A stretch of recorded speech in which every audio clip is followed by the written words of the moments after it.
June 1945. A German city administration office near Munich. Inside the dusty, bomb-damaged building, a heavy iron valve controls the flow of fresh mountain water to 200,000 civilian residents. A gray-haired German engineer stands by the main control board, his hands steady on the dials. He is checking the pressure gauges, ensuring the pumps keep spinning. Suddenly, the heavy wooden door swings open. An American compliance officer steps inside, flanked by two armed military policemen. The officer carries a leather clipboard and a printed list of names. He walks straight to the control board, looks at the engineer, and orders him to step away from the equipment immediately. The engineer lowers his head, knowing his past has finally caught up with him. This single bureaucratic command threatens to plunge an entire metropolitan population into a deadly crisis when the enemy wore a suit instead of a uniform.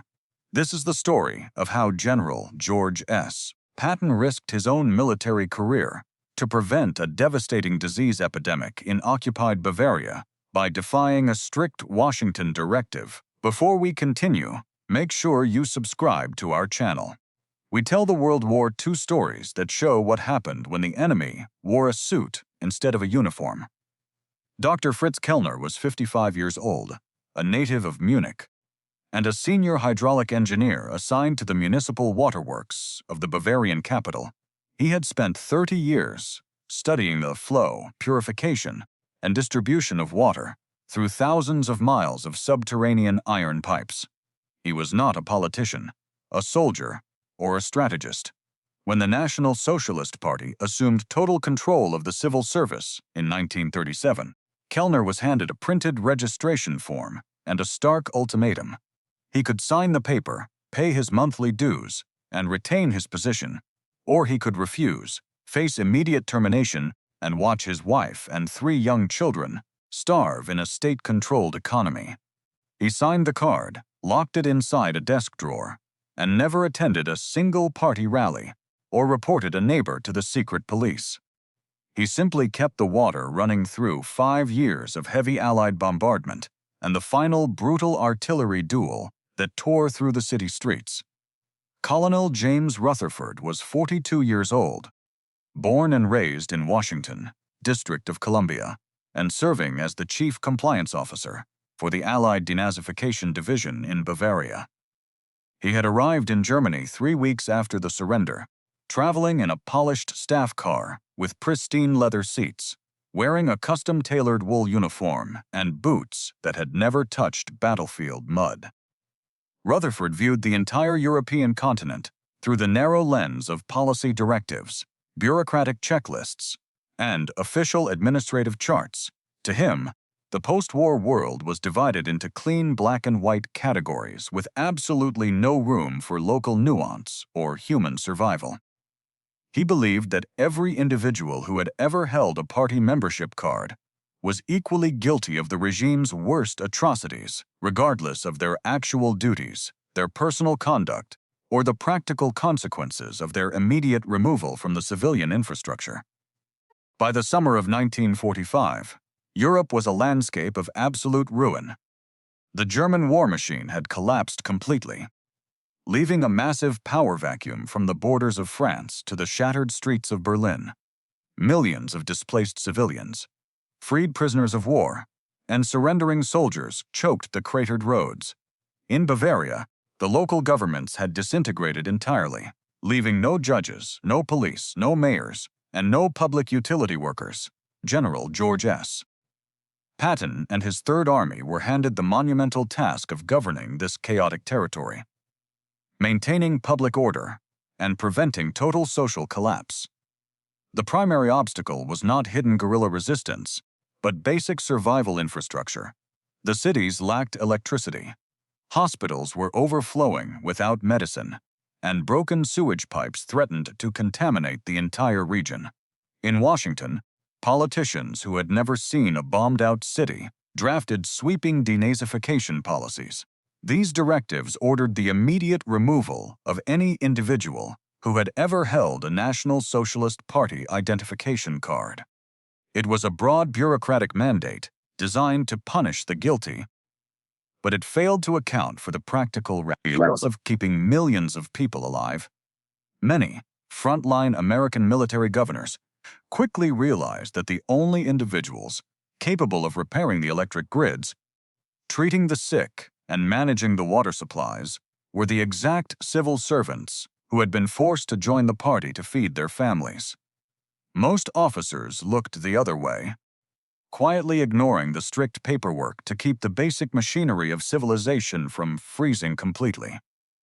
They knew that an immediate, literal enforcement of the policy would trigger an unprecedented humanitarian catastrophe.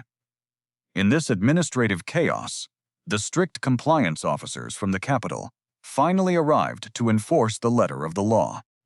Captain Thomas Miller, a 31-year-old combat engineer from Pittsburgh, Pennsylvania, assigned to the Allied military government team, stood inside the waterworks manager's office.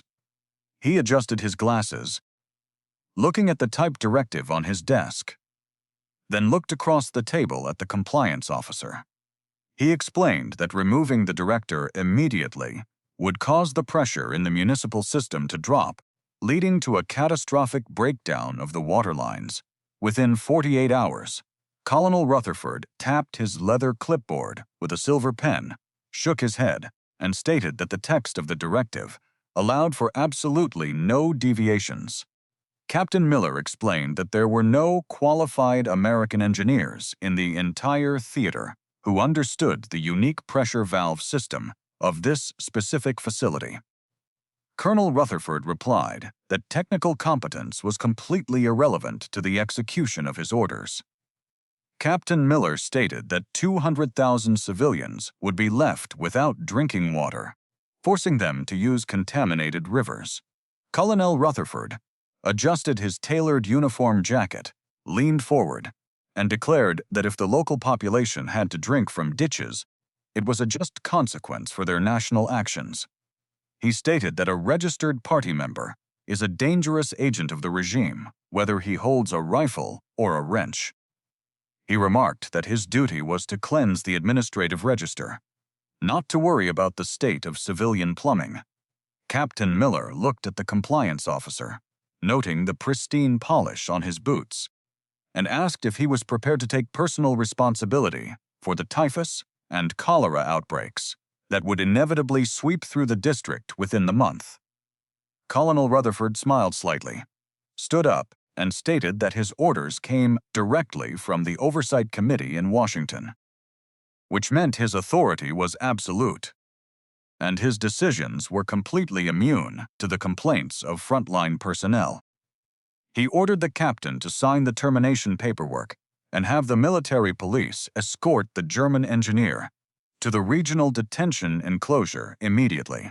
Captain Miller realized the situation had escalated far beyond his local authority, refused to sign the document, and stated he was referring the matter directly to the commanding general of the occupation zone. He left the office, walked to his radio truck, and sent an urgent high-priority transmission to headquarters.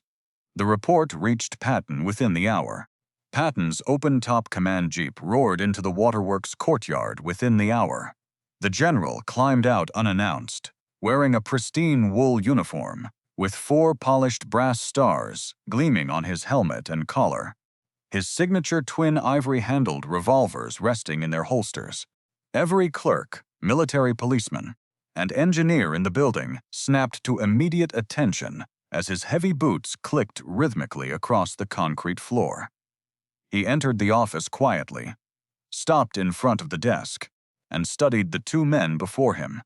Patton looked at the compliance officer and asked who had authorized the immediate removal of the facility management.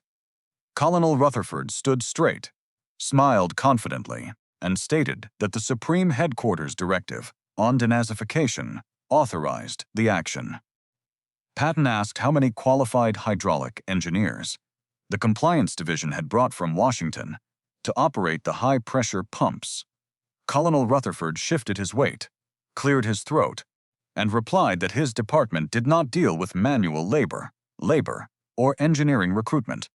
Patton asked if the compliance officer had ever watched an entire civilian population die of cholera because a bureaucrat shut off their wells.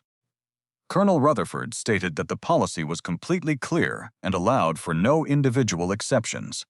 Patton stepped closer, his voice low and cold. He remarked that the policy document did not drink water, but 200,000 innocent civilians did.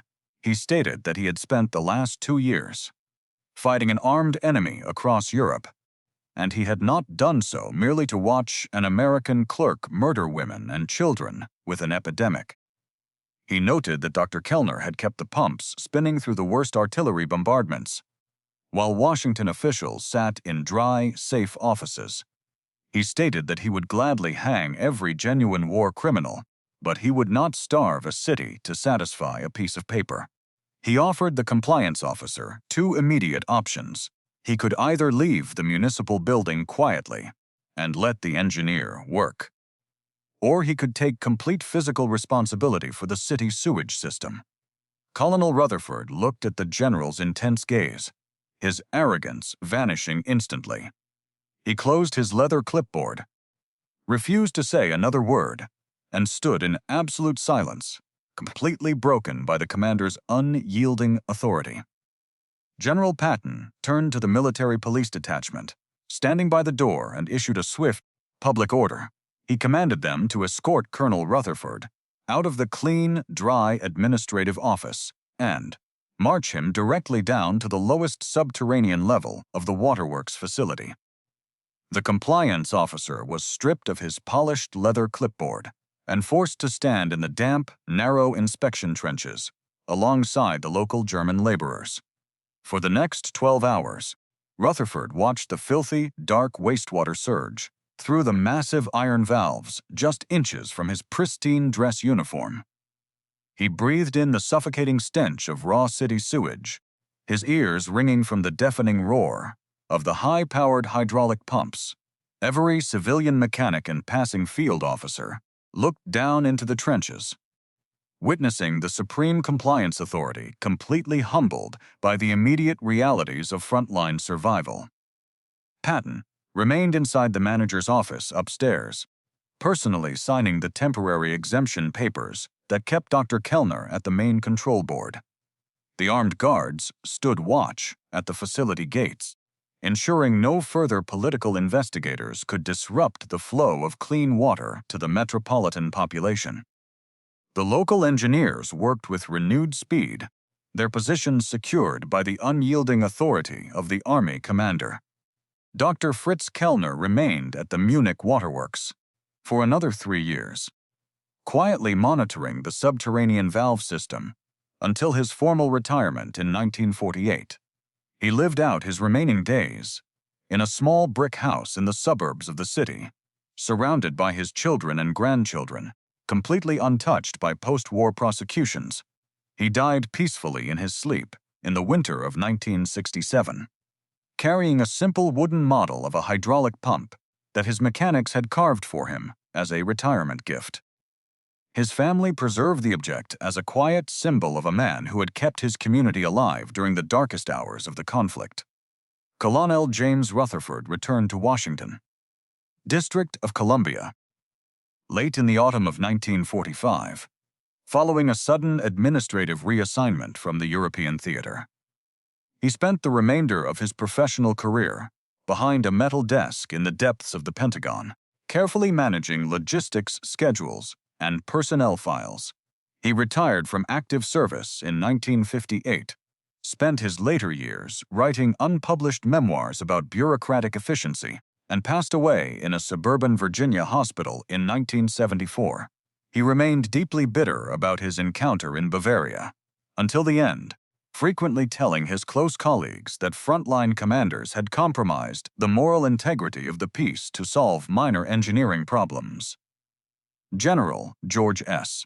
Patton never recorded the incident in his official diary, leaving the regional compliance files locked inside his personal field desk. He made only a single passing reference to the confrontation in a private letter addressed to his wife later that month. He wrote that he would rather face an entire division of armored panzers than a single Washington bureaucrat. With a sharp pencil and a cold heart, some historians have argued that Patton's decision to bypass the official denazification directive was a dangerous display of insubordination that undermined the collective political goals of the Allied occupation. They contend that allowing former party members to retain influential civic positions compromised the moral clarity of the victory and set a problematic precedent for administrative defiance. Others argue the exact opposite, maintaining that the general's pragmatic choice was a brilliant act of humanitarian preservation that prevented an immediate civilian catastrophe. They assert that keeping the critical infrastructure functional saved thousands of lives from preventable diseases. What is certain is that under his immediate command, the pumps remained operational, the regional supply lines stayed clean, and no epidemic struck the population of Munich. If you had been in Patton's position, would you have done the same? Or would you have executed the political order directly from Washington and allowed the municipal system to fail? Let us know your thoughts in the comments below. And if you want more narrated stories about what happened when the enemy wore a suit instead of a uniform, make sure to subscribe.